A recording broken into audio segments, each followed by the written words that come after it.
Olá, eu sou Elisete Garcilaso e estamos começando uma nova edição do Conecta iCast. Encontrado o corpo da babá brasileira que estava desaparecida em Portugal. Tragédia na Europa. Corpo de uma brasileira trans desaparecida na Romênia é encontrado após o acidente. Massacre na África do Sul.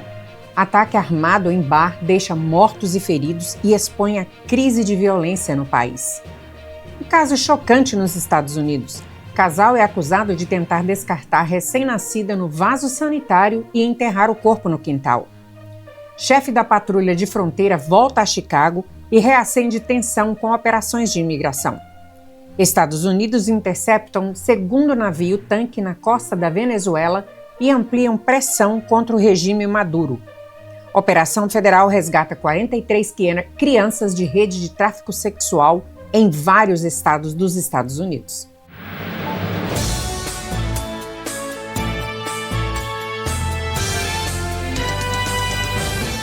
A tragédia abalou a comunidade brasileira em Portugal. O corpo da babá brasileira Lucinete Freitas, de 55 anos, que estava desaparecida desde o início de dezembro, foi encontrado em uma área de mata isolada na região da Amadora, na Grande Lisboa. A informação foi confirmada pela Polícia Judiciária, responsável pela investigação. Segundo a polícia, o corpo foi localizado em circunstâncias que indicam tentativa de ocultação de cadáver, o que reforçou a linha de investigação por homicídio. Poucas horas após a descoberta, uma mulher brasileira de 43 anos foi presa como principal suspeita. Ela deve responder por homicídio qualificado, profanação e ocultação de cadáver. As autoridades portuguesas informaram que o crime teria ocorrido por motivo fútil, embora os detalhes ainda estejam sendo apurados. A investigação segue em andamento para esclarecer completamente a dinâmica do crime e se houve participação de outras pessoas. O caso gerou forte comoção tanto em Portugal quanto no Brasil e reacendeu debate sobre a vulnerabilidade de imigrantes, especialmente mulheres, que vivem longe de suas redes familiares em busca de melhores oportunidades. A família de Lucinete pede justiça. O crime é tratado como prioritário pelas autoridades portuguesas diante da gravidade e do impacto social do caso.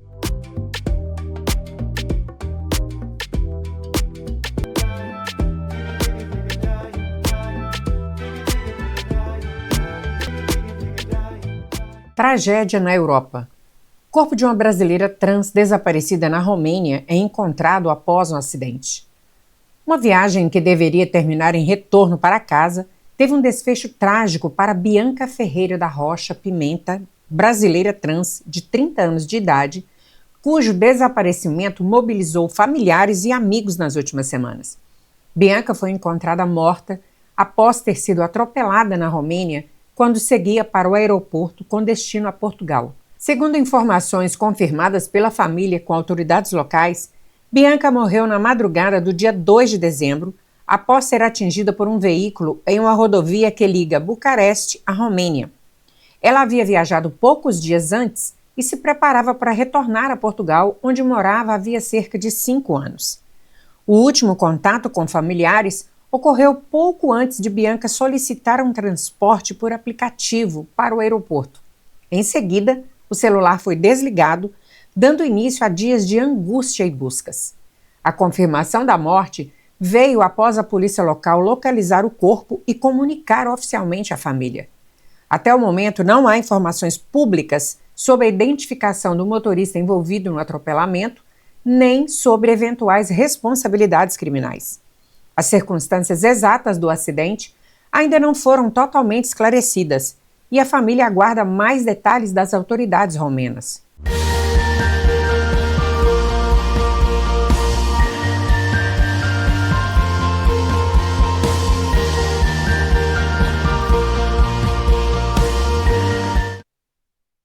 Um tiroteio em massa chocou a África do Sul na madrugada deste domingo, quando homens armados abriram fogo contra um bar lotado em Berksdal, uma cidade a cerca de 70 quilômetros de Johannesburg.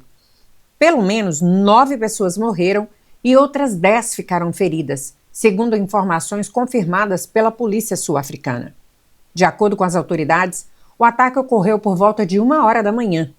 Testemunhas relataram que vários homens chegaram em 2 veículos, desceram armados e começaram a atirar indiscriminadamente contra clientes que estavam dentro do estabelecimento. Após o ataque inicial, os criminosos ainda dispararam pelas ruas próximas enquanto fugiam, atingindo pessoas que não tinham qualquer relação com o bar. As vítimas foram socorridas às pressas e levadas para hospitais da região. Algumas permanecem em estado grave. Até o momento, nenhum suspeito foi preso e a motivação do crime ainda é desconhecida. A polícia investiga se o ataque pode estar relacionado a disputas entre gangues, crime organizado ou retaliações locais, hipóteses comuns em regiões marcadas por altos índices de violência. O massacre reacende o alerta sobre a grave crise de segurança pública enfrentada pela África do Sul. O país figura entre os que registram maiores taxas de homicídio no mundo, com grande circulação de armas ilegais e violência concentrada principalmente em áreas periféricas, onde o desemprego, a desigualdade social e a falta de serviços básicos ampliam a vulnerabilidade da população. Moradores de Bexdorp relataram medo, revolta e sensação de abandono. Líderes comunitários pedem respostas rápidas das autoridades, mais presença policial e investimentos sociais para evitar que tragédias como essa se repitam. Enquanto a investigação segue, o ataque deixa um rastro de dor e reforça uma realidade dura. Para muitas comunidades sul-africanas, a violência armada deixou de ser exceção e passou a fazer parte do cotidiano.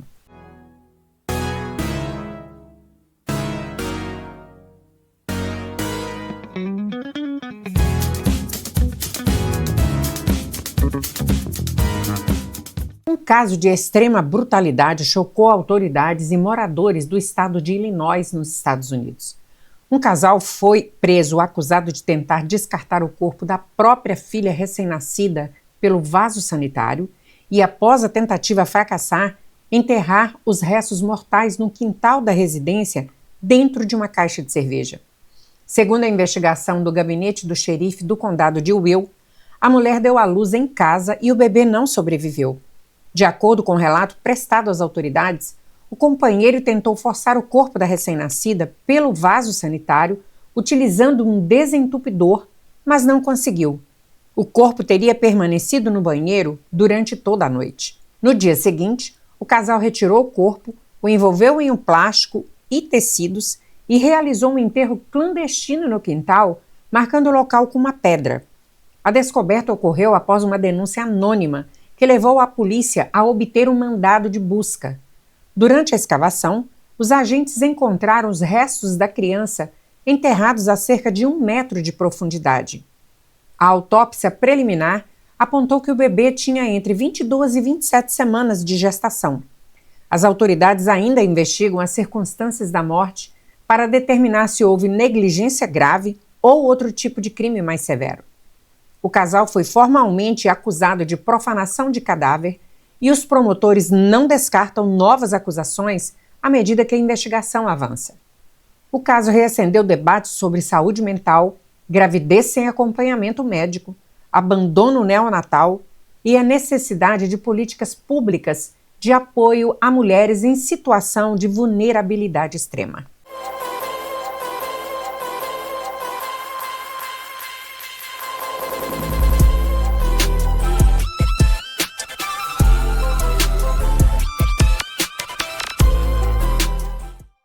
O chefe da Patrulha de Fronteira dos Estados Unidos, Greg Bovino, retornou a Chicago nesta última semana e retomou operações federais de imigração, reacendendo o clima de medo e tensão em comunidades majoritariamente latinas.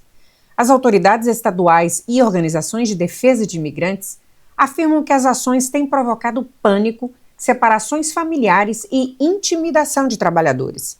Segundo relatos de grupos locais, agentes do ICE foram vistos em bairros como Little Village, Cícero, Bright Park e Back of the Yards, circulando em comboios e abordando pessoas em áreas residenciais. O Departamento de Segurança Interna não informou quantas detenções foram feitas. O deputado federal Jesus Garcia criticou duramente as operações, afirmando que elas atingem inclusive pessoas sem antecedentes criminais. Dados recentes do Chicago Tribune reforçam a crítica.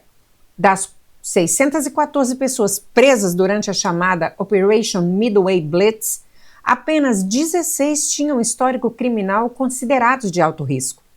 O governador de Illinois, J.P. Pritzker, afirmou que o estado não foi avisado previamente sobre o retorno das operações e classificou as ações como assédio, incentivando moradores a registrarem as abordagens em vídeos. Apesar das críticas, o DHS afirma que a operação continua ativa e tem como objetivo combater o crime. O retorno das ações reacende o debate sobre políticas de cidade-santuário e o impacto das operações federais sobre comunidades imigrantes em Chicago.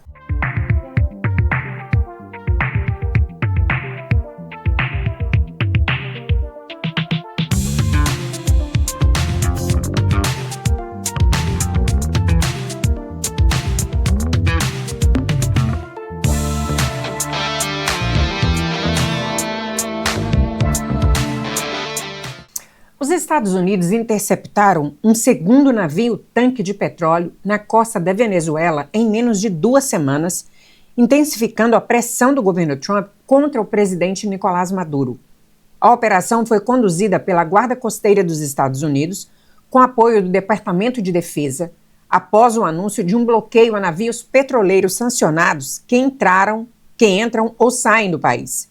O navio, identificado como Centuries, foi abordado de forma consentida, segundo autoridades americanas, sob a alegação de integrar uma frota usada para transportar petróleo venezuelano sob sanções, cujos recursos financiariam atividades ilícitas. Especialistas marítimos, porém, afirmam que a embarcação aparentava operar legalmente, embora provavelmente transportasse petróleo sancionado, classificando a ação como uma escalada significativa. O governo da Venezuela reagiu com veemência, acusando os Estados Unidos de violação do direito internacional e prometendo recorrer às Nações Unidas. Analistas avaliam que a medida visa intimidar outros navios, já provocando desvios de rotas, e marca uma nova fase de endurecimento da política americana contra o regime de Maduro.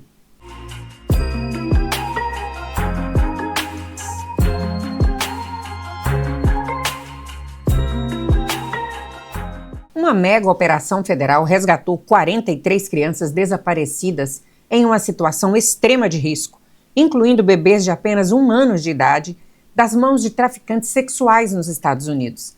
A ação, conduzida ao longo de 2 semanas, resultou em quase uma dúzia de prisões e pode levar às novas acusações criminais. A operação foi coordenada pelo U.S. Marshals Service, com apoio de agências estaduais e locais, e ocorreu em 14 condados, principalmente no norte da Flórida, além de ações simultâneas no Tennessee, Mississippi e Louisiana. Segundo as autoridades, as vítimas tinham idades entre 1 e 17 anos e estavam expostas a situações de exploração sexual, negligência extrema e tráfico humano. Após o resgate, todas as crianças receberam atendimento médico e psicológico imediato, com foco na recuperação física e emocional. Graças ao trabalho incansável dos delegados federais e de nossos parceiros, 43 crianças agora estão em segurança com suas famílias neste período de festas, afirmou Greg Leugedel, delegado federal interino do Distrito Norte da Flórida. Ao todo, 9 pessoas foram presas, mas os investigadores alertam que o número de acusados pode aumentar. As possíveis acusações incluem tráfico de pessoas, exposição de menores a perigo e interferência ilegal na guarda de crianças. Para Nicolas Ingeguino, agente especial adjunto da Investigação de Segurança Interna, a operação envia um recado claro. Cada criança merece estar segura. Continuaremos usando todos os recursos disponíveis para localizar crianças desaparecidas, desmontar redes criminosas e apoiar as famílias afetadas. A operação é considerada uma das mais significativas do ano no combate ao tráfico infantil. Reforça o alerta das autoridades sobre a atuação silenciosa e organizada dessas redes criminosas em diversos estados americanos.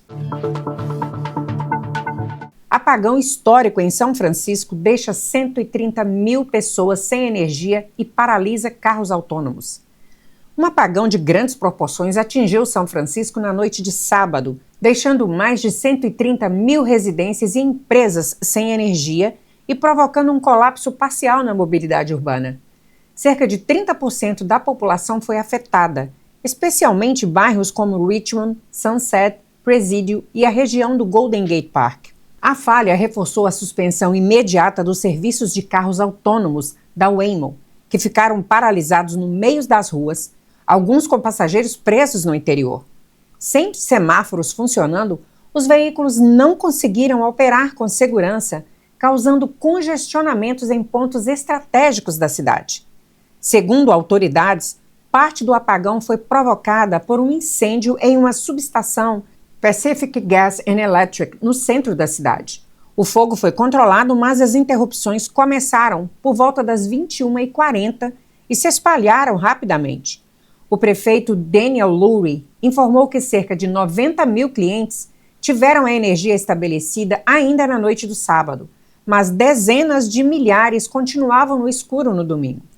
A polícia reforçou o patrulhamento nas áreas afetadas, enquanto o transporte público sofreu interrupções significativas, com semáforos desligados, trens parados e rotas de ônibus alteradas.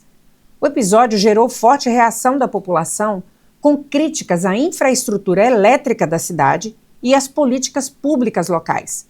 Moradores relataram horas sem energia, falhas no sinal de celular e sensação de insegurança. Apesar de a concessionária afirmar que a rede foi estabilizada, o apagão expôs a vulnerabilidade de uma das cidades mais tecnológicas do mundo, onde até sistemas de ponta, como os carros autônomos, ficaram completamente inoperantes diante de uma falha energética. Pessoal, por hoje é só. Obrigada a você que esteve conectado conosco até agora e peço a você que ainda não está inscrito no nosso canal, por favor, se inscreva agora. Clica no sininho para você ser notificado toda vez que a gente subir um novo vídeo. Nos vemos numa próxima edição. Até mais!